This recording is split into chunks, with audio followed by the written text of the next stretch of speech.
All right. Well, Stan Lazaridis, Director of Football at Perth Glory, thank you very much for joining us on Nice Drop of Port today. No, thanks, guys. Thanks for having me on. It's been a tough old first season, that's for sure. But there's a lot of things, I'm sure we'll get into it, that we've been able to do in the background that, will come into fruition for next season. But certainly great to be back in the game. And this club is a good club, and it's gone through last few years have had some hardships. So, yeah, we're hoping to turn that round and move onwards and upwards. Yeah, nice one. And I understand you've just come from training. So you're director of football, but do you get out there and still kick the ball about, Stan? I'd love to. Look, having watched the boys this year, there are moments on the left there I just think I'm at St Andrews again or something like that, and I'd love to get back out there. And but look, it's this season's been tough in the fact of a lot of young players, a lot of inherited issues, and it's not picking on any players. It's the contracts are contracts. It's just needed a turnover, a change, and new beginnings, and so we felt we're probably over the worst of it. And certainly in the second half of the season, we played some good football, but just the points unfortunately didn't come. But all in all, there's some really good signs going forward. It's funny you mentioned about being hands-on, Stan. I remember I called the games up in Darwin, the Australia Cup playoff games. I remember seeing you on the sideline in the benches celebrating the goals. At one point, I saw you run on and be like a physio, stretching out cramp for one of your players. You still have the bug, don't you? Look, I forgot where I was for a moment, and these are young kids. We signed 7, 8 young kids, 17, 18-year-olds. Their families are entrusting you with them. And it's like when they got injured, I'm like, is he all right? He's done his ankle. So I just ran on. There was no sense of awareness. I was like, and then afterwards, someone said to me, "You're not allowed to do that, Laz. You can't do that." I said, "Really?" Okay, but he was, And then I thought about it. I must have that many messages going, "We loved it. We loved it. You're running on the field." I look very passionate. I guess, the way I played, I think I always played with heart and passion and entertaining. I always wanted to entertain the crowd, and I was really engaged with the supporters. I found my home at the Blues at Birmingham City, and my phone. He's got on you, Matt. We've got a big Birmingham City fan here today, Stan. It's look, I was never motivated by money. Money wasn't the first thing for me. It was always, you do well, the money will come. And for me, it was always, I just wanted to leave the field knowing the fans got their money's worth, or that you put a shift in for them. And it's probably why I associated really well with the West Ham fans. And then I was sold to the Blues, and I had 2 clubs over 13, 14 years, which is very rare in today's game. So it shows how it's different now. And it's just the dynamics and the way it's moved. But what I want to bring back has been I want that kind of that connectivity again, that players know that they go out in the field and they're representing their clubs. They are there to also become favourites, almost for the fans to adopt them in as they're part of their life. And when you have that, it's the best feeling. You can do no wrong. And so these things are happening in the background for us as well. All right. Well, that's a really interesting segue into the connection of football, Stan. You can see behind me, I've still got my picture of Paul Gascoigne. I was a Spurs fan. I grew up, and he was the love of my life for about 20 years. And we're sort of building something here with Auckland FC. As you know, we're a first season club. Really kind of gripped the city and New Zealanders. What's your, you guys over in Aussie and obviously Perth haven't had a great season, but what's your view on how Auckland FC have come out of the blocks this year? Magnificent. Look, it was expected they were going to do well. And I for me, straight away looking at the players that were getting in, the funding, starting off a blank canvas. You're thinking, look, this side should be top 6. Stevie Corica, I know Stevie well, Danny Hay, the Terry McFlynn in the background. They got their structures right, and and they got a good core of players. In financially, they had the money to kind of use $7 or $8 million. So you expected them to be in the 6, but to be honest, I didn't expect them to be top of the table and strong and powerful like they've been. So that's a big credit. I have to say, the engagement of the fans, how good is it when you see, 20-odd thousand people, you see them against the Wellington Phoenix. And there's this air of excitement at these games. Even if Auckland are 2-0 down, they're never out. They somehow get back, and that's that confidence. They believe that they can get back in any game, and so they're hard teams to beat. And we actually beat Auckland, believe it or not, at home. Yep. It was one of our best games. Sorry, guys, but and we played really well that day. And so, when we look at Auckland, it's almost a reflection of looking at Perth Glory in its heyday. And I think we are a big club. Perth Glory is a big club, and we've got to build that back up now. And we're active. We're aiming to bring in some big key players for next season, and so we want to be. We know in this league there are no easy games. Bottom can beat top. Clearly, you look at Brisbane now of late; they're playing some really good football. So even on the points table, it's big, but in performances, there are moments in games, and I think we haven't managed those moments. Whereas in Auckland has. They get their opportunities, they take them. There's numerous goal scorers. They got high work ethic, really strong, solid through the spine of the side. Great goalkeeper. And so, I guess when you really analyse it, there's no surprise why they're not at the top. But it wasn't what I thought was going to happen at the start of the season. Yeah, it's been an unusual season. Birmingham City, Stan. I want Matt to come in here. He hasn't said anything yet. Yeah. He's not said it. I think he's a little bit starstruck, Stan. No. Matt's not often short of words, but yeah, I mean, Matt, you got some questions for Stan? Compose yourself. Wow. Where do I start? Oh no. I mean that 03 team was my team. That was the team that I always. Yeah, good side. It was a fantastic side. Oh man, yeah. I mean, yeah, you did. I mean, I quite like your point when you said about that connection between trying to keep it to the A League, and that's not wander too much off the Blues, but just that game when you played against Auckland, I could see something there with Perth. I felt like the players were to grind out, because it was that kind of game. You got the goal, and then you really had to grind away and make sure that Auckland couldn't come back. And hey, a lot of teams haven't been able to do that. Auckland are a fantastic team when they go a goal down. Can't say that for many teams. So I thought maybe that was a time where Perth would kick on, or would be something to harness from that game. You're probably right, Matt. Funny enough, the games that followed from there, we should have won the next game, and it was a mistake by the goalkeeper, unfortunately. And then the following game was the ball went through the goalkeeper's legs when we were 1-0 up. And it's, we talk about, you can't coach that. It's a confidence thing. It's a momentum thing.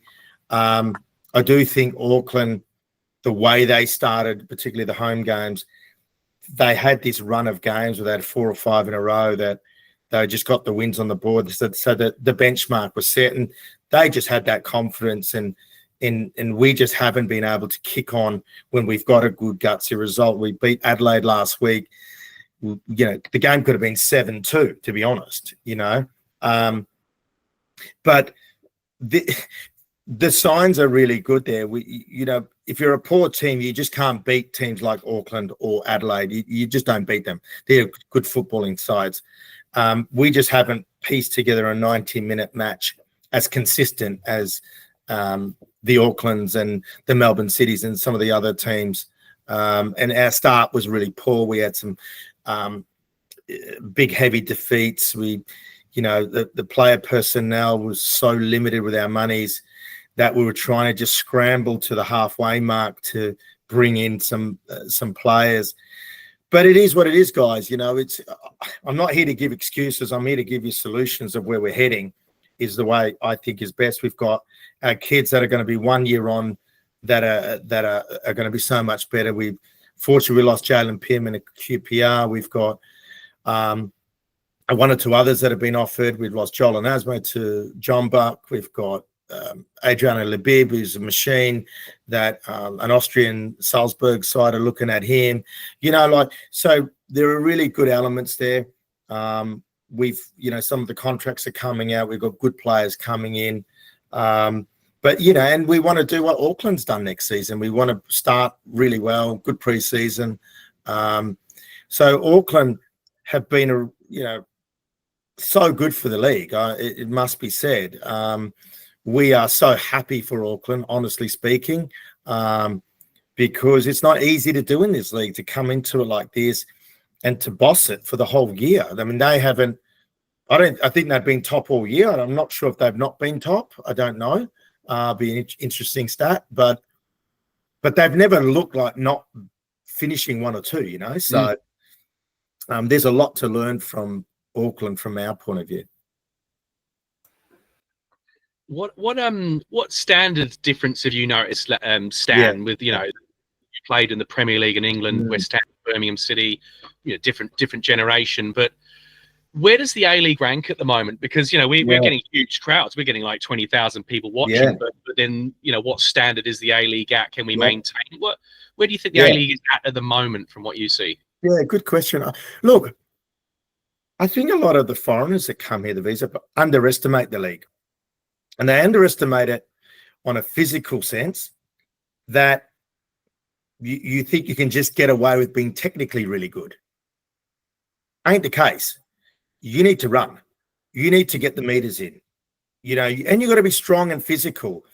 And you look at the balance of the players that are at Auckland, and they got a high work ethic. They're strong. They're solid. They get up and down.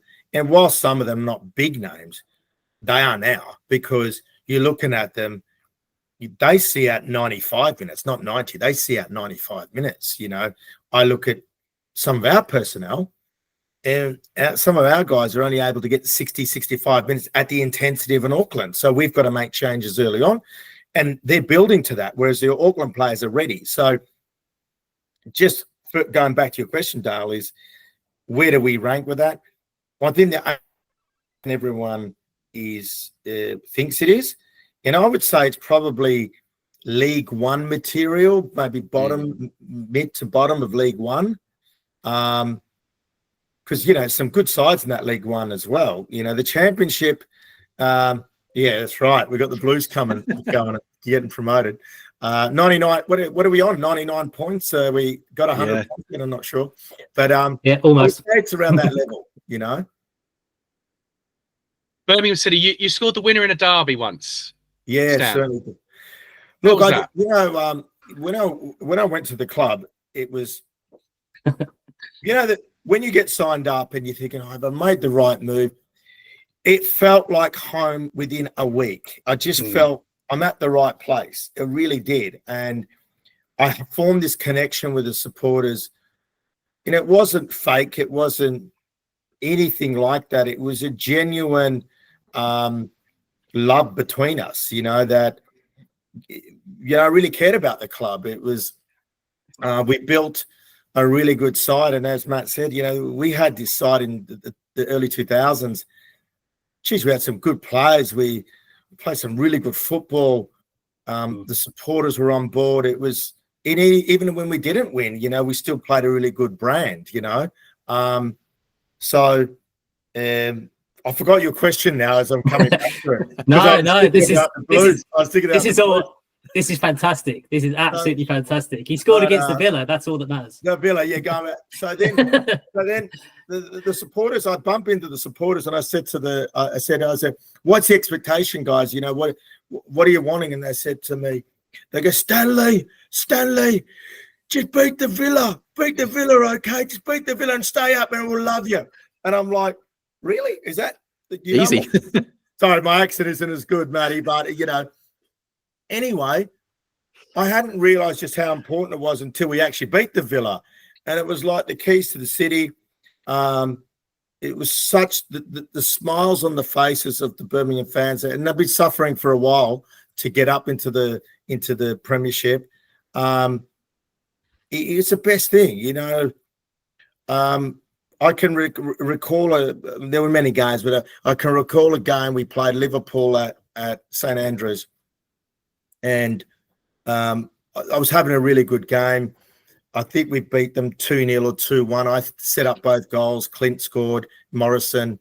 It was one of those games, and I remember it was like 92nd minute, 93rd minute. Sorry, Dar, we're going off Auckland, but it's got no. I'll just have a sleep out the back here. And it was a 93rd minute. Game was in the bag, 2-0. And I was walking over to the cop end there where I had to take the corner. And I grabbed the ball and I was walking there. And I looked up and there was this sea of like supporters that were just singing my name. And it was the best feeling. And I slowed the walk and I said, I was saying to myself, don't ever forget this moment, because you're genuinely making people really happy.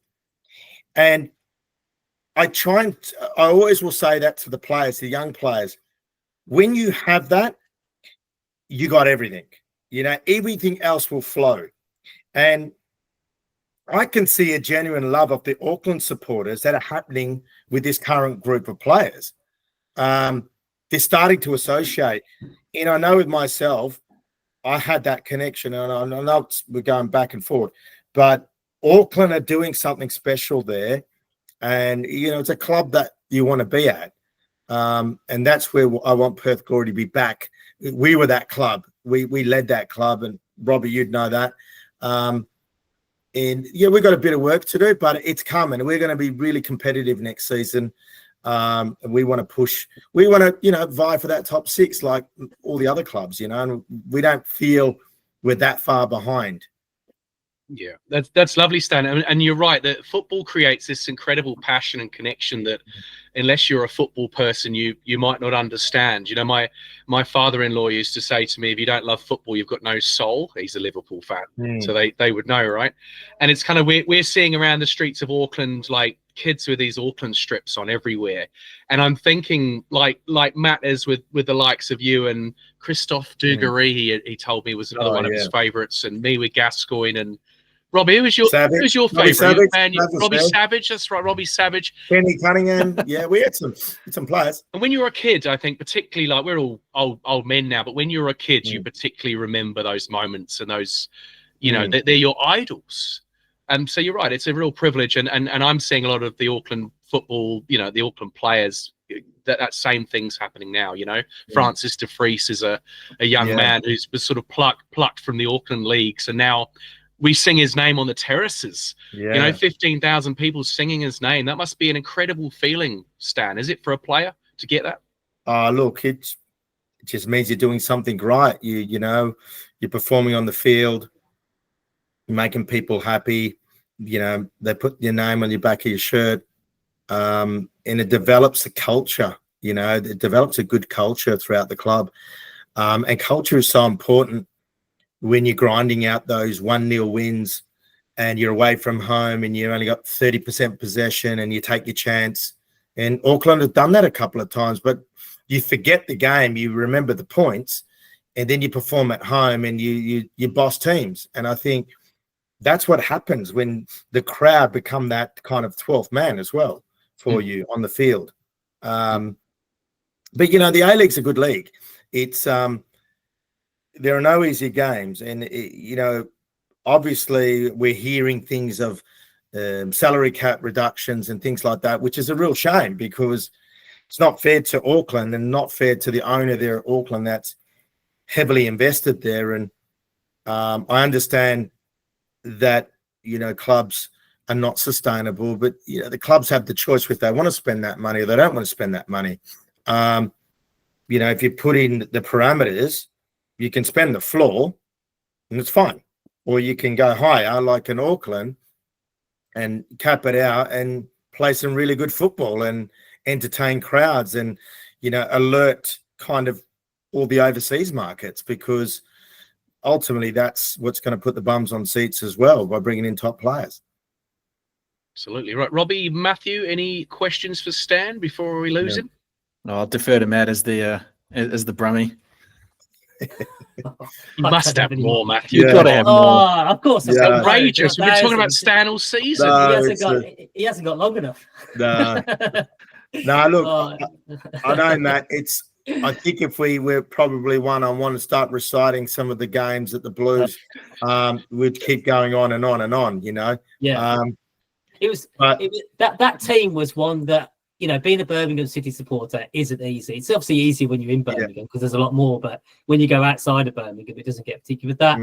That team kind of made me proud to be a Birmingham City fan, because I didn't mind saying, I was a Birmingham City fan because we were so good. And we, like you said, we were beating Liverpool, we were beating Tottenham, we were beating, we were giving Man U a good run for their money. It was like, you can. Kids in my area, you got your Man U shirt, you got your Liverpool shirt. I got my Birmingham shirt on. So, but at that time as well, my cousin was playing in the academy as well. So we had high hopes that he could make it through to the first team, but just came up short. But I mean, I would say in that time, Matt, there are moments where you'd have Jose Mourinho. We played Chelsea at home, and we absolutely bossed Chelsea. I think Chelsea went and won the league that year, but we absolutely smashed them in the game. And they got that 1-0 away win. They scored, they had a couple of chances they scored. We must have had 8, 9, 10, and it just didn't fall for us. Yeah. We had all the possession, we had all the play, and it was one of those games, and you left the field going, how did we not win that game? How did we not get something out of that game? So we're in the dressing room. Jose Mourinho comes in, he goes, that was an excellent display of a football team. I'm embarrassed to say we won this game tonight.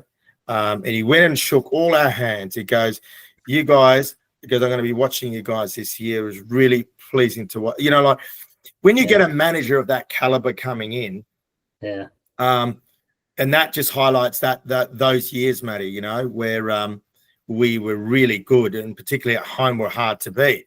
Beating the Villa a couple of times was also good, But there was this the hope of the fans and coming to the game. It was always like, we're going to win tonight, and genuinely have this confidence. And Dale, that's what Auckland's got. Auckland's got that. They go to every home game.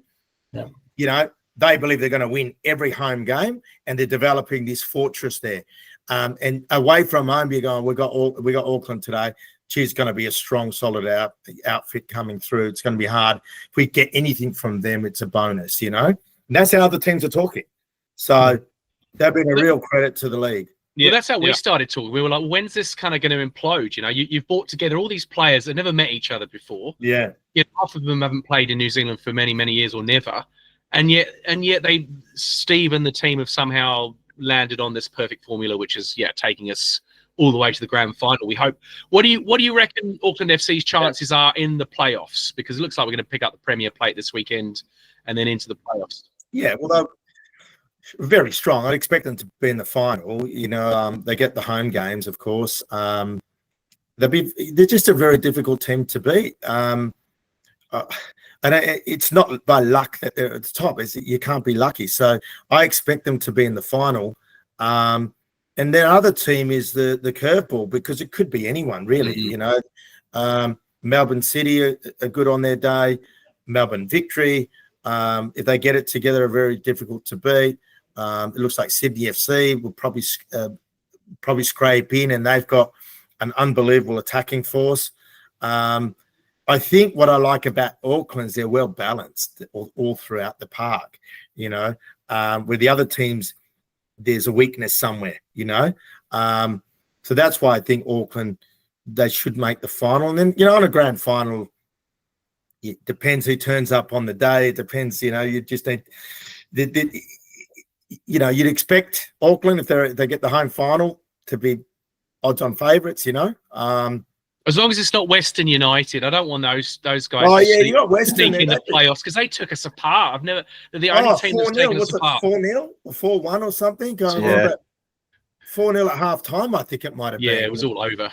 Yeah, well, their work ethic. I mean, you got someone like an Angus Thurgate, Bozanowski, Ubasuki, and Bodic, and then Leonard and Tamaki Imai and Sutton. So I'm just reciting the spine because it's almost a like for like with Auckland. And I think someone like an Angus Thurgate is worth like 2 players. So if you get him and his box to box, you know, it matches the profile of the Auckland players. And I think that's what just got, and then every time that they took a shot, it went in. And so it was it's one of those days. Yeah. All right. Finally, Stan, we always ask our guests for a prediction for the upcoming game, Perth Glory away to Auckland FC. What's your prediction, mate? Look, I'm just going to say 1-1 because it's a safe bet. Look, we had a really good win against Adelaide, so we will go into it. It's a hard road trip, guys. Auckland should be favourites, and they should win, really. But we beaten Auckland in the first game. We played really well against them. And they're not going to take it lightly. They're going to want to win in front of the fans at home to confirm. But, 1-1, we got Jalen Peelman on fire. Adam Taggart is, he's always got a goal in him. If we can be solid at the back, we've got a chance. Nice one. All right. Well, thank you very much, Stan. Are you going to come over? Do you travel over to the game? I do. I do travel, but being New Zealand and we're taking extra few players because we've got the double header with Wellington.